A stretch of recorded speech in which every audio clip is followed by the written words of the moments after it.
Pagkatapos nito, nakita kong nabuksan ang pinto sa langit at narinig kong muli ang tinig na parang trumpeta. Sinabi niya, "Umakyat ka rito at ipapakita ko sa iyo ang mga mangyayari sa hinaharap." Bigla na lang ako napuspos ng banal na espiritu. At nakita ko roon sa langit ang isang trono na may nakaupo na nagniningning, tulad ng mamahaling mga batong jasper at cornalina. At nakapaikot sa trono ang bahagharing kakulay ng batong esmeralda.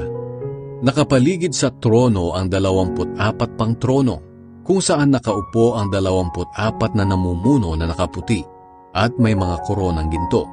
Mula sa trono'y kumikidlat, kumukulog, at may umuugong. Sa harap ng trono'y may 7 nakasinding ilawan. Ito ang 7 espiritu ng Diyos.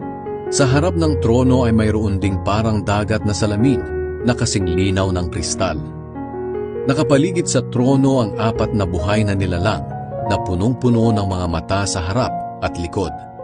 Ang unang nilalang ay parang leon, ang pangalawa ay parang buya, ang pangatlo ay may mukha na parang tao, at ang pang-4 ay parang agilang lumilipad. 6 ang mga pakpak nila at punong-puno ng mata ang buong katawan.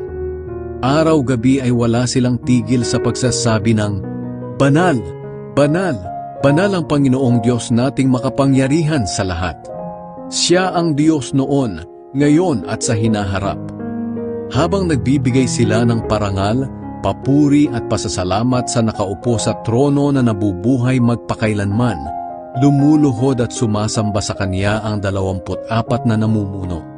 Iniaalay nila ang mga korona nila sa harap ng trono at sinasabi, "Karapat-dapat po kayo, Panginoon naming Diyos, na tumanggap ng parangal, papuri at kapangyarihan, dahil kayo ang lumikha sa lahat ng bagay, at ginawa ninyo ang mga ito ayon sa inyong kagustuhan."